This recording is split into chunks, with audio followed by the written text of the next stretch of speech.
So my final one, I'm going a bit different. I'm going to try and do this throughout our however long we keep this going for. Third one, go for something a little bit different. So I've got you in mind here, Ol. So as we spoke about in your kind of Patreon slot, we might not have spoke about this in the main episode. You and your partner are expecting your first child very, very soon, maybe by the time this goes out. So you're going to be screwed in many ways, but one way you are is sleep, right? Sleep's going to be a big issue for you. Now, regular listeners will know I'm obsessed with sleep. I've been a poor sleeper for many, many, many years, really struggle. And also, a bit like you all, I love listening to whether it's Tim Ferriss or whatever. Anyone who's got some ideas on this, I'll listen and I'll try. So I've found 3 things that have genuinely improved my sleep. So I'm going to share these 3 and I'll just kind of leave it hanging there just in case if there's anyone out there who also struggles with sleep, maybe some of these things will help. So I'm not going to talk about the obvious ones like avoiding caffeine and blah, blah, blah, and blue lights and all that. I've done all those things and I found they helped, but these are the 3 kind of biggest things that have really helped me. So the first one is from Dr. Andrew Huberman, who is regularly on Tim Ferriss' show and he has his own podcast. And he says the single most important thing you can do to improve your sleep is to get exposure to sunlight as soon as you can when you wake up. So I've started doing this now. As soon as I wake up, I just go outside, 5 minutes, 10 minutes if I can, but 5 will do it. If it's raining, I just put a hood on or whatever. If you can combine it with walking around, that's supposed to be better as well because you get the exercise. And the biology behind this is that the sunlight triggers this release of cortisol, which kind of kickstarts your body clock almost as a countdown to when you're going to be going to sleep, 12 hours, 14 hours after that. And if you don't do that and you just do what I did for many years, which is either you stay inside, have your breakfast, jump in a car, drive to work, or go straight upstairs to the office, blah, blah, blah. Even if you've got really bright lights in your house, they nowhere near come anywhere close to generating that. I think it lux is the measurement of kind of strength of sunlight. They come nowhere near to getting that same intensity that you need to kickstart your kind of cortisol release. So that's probably been the single biggest change for me, has been exposure to sunlight early on. So that's number 1. Number 2, and again, this will be a surprise to nobody. I'm no doctor, so just take this next advice with a huge pinch of salt and do your own research, blah, blah, blah. Otherwise, we'll get sued, Ollie, before we start this.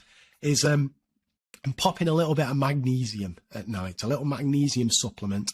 And what this is supposed to do, and I found, again, there's a lot of this could be placebo effects, but I'll take anything, is it's supposed to calm down a busy mind. And my mind is, I get into bed and it is flipping racing all over the show. So magnesium, Huberman talks about, he has a kind of a cocktail of these things. He's popping all sorts of stuff, but magnesium seems to be the one for me. And there doesn't seem to be any side effects or anything like that. So a bit of magnesium may help. And the final one, I've got it written down here. Oh yeah, this is good. So when I lie in bed, so a bit like you, Ollie, I've tried all the meditation, all the mindfulness. I can never make it stick as a habit. I really, really struggle with it.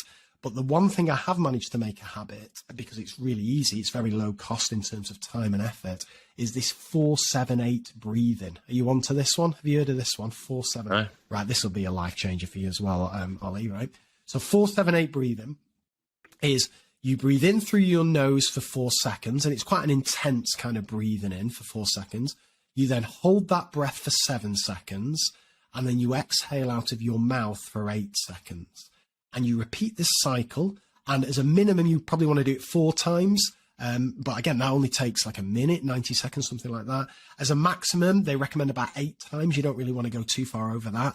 But again, it just really calms me. I find it, and I try and do it throughout the day as well. Just a couple of times during the day, just 4-7-8, a few cycles of that, and it can make a difference. So they'd be my big 3. So it would be exposure to early sunlight, pop a bit of magnesium, and a bit of 4-7-8. Now, the big the big kind of problem in my life at the moment is you can do all of that, but if you've got a 4-year-old currently sleeping in bed next to you, which I have at the moment, who at 3 a.m. likes to wake up with a question. So I'll give you the 2 questions he's asked the last 2 nights. So 2 nights ago, woke up at 3 a.m. Daddy, where did the first monkey come from? So we had to have a chat about bloody evolution at 3 a.m. And then this morning, when I was absolutely knackered, 3 a.m, Daddy, do men have boobies? We had. So then I had to explain with nipples and all that kind of thing. So you can do all the strategies in the world, but there are going to be barriers that are going to screw over anything. But they would be my big 3 sleep things. How are you in terms of sleep, Ol? Very good. I am luckily a pretty good sleeper. Some of the things I have, but I couldn't agree more. Like, I think sleep is like the first step in the causal chain of success and fulfillment. Correct. Like 100%. Like, if I find myself on YouTube Shorts, it's because I didn't sleep well enough, or if I find myself like reaching for copious amounts of chocolate or sugar or caffeine, it's because I haven't slept enough. And it just kind of sends you down this negative cascade. The thing that I've found most helpful with sleep is a consistent bedtime, because, and then letting myself get up actually when I wake up. So if I wake up early, I will just get up. And that's because I take that as a signal that my body's had enough rest. And sometimes I wake up at like 4 and I just get up. I have to have like had a good string of sleep. But if I have, and I wake up and I'm alert at 4, I'm like, okay, that means I've had enough. Yes. Something else is I recently got a watch that kind of tracks my sleep.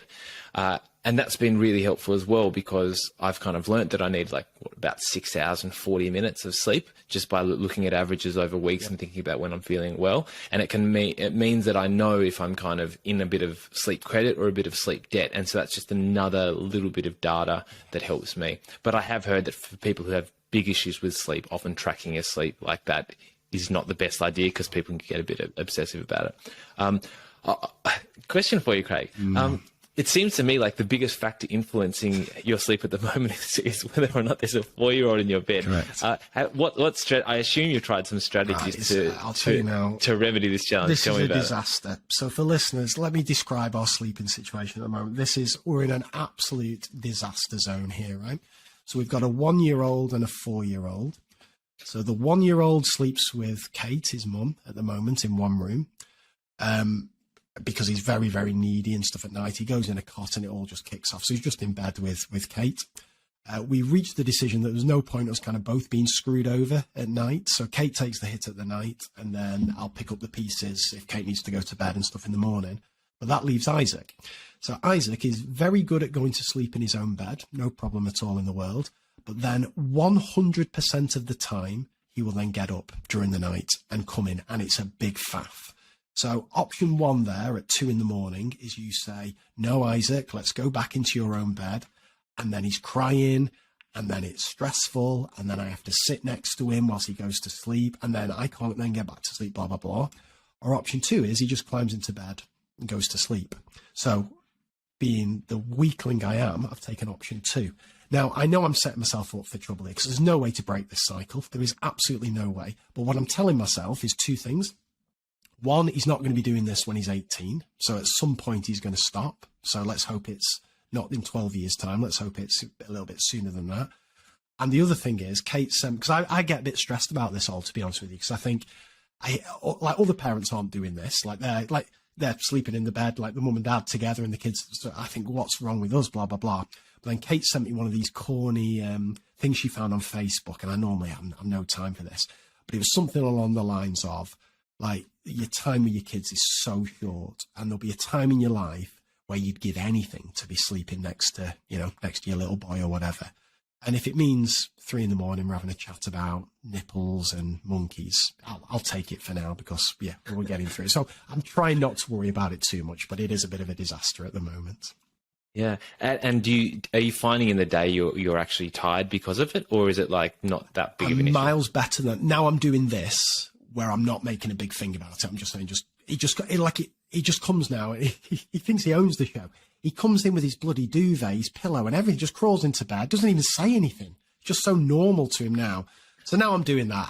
I'm miles better. Where I was knackered, whereas when I'm trying to make a thing of it and trying to stop him coming in and stuff, I was getting stressed, and it was really affecting mood, energy, all the things that you talked about. Whereas now I'm all right. Yeah, I'm used to it now, so it's fine. It's fine. Yeah. Cool. Thanks, Craig. That's really, really interesting and potentially helpful for me in the next couple of months. We'll see. Right.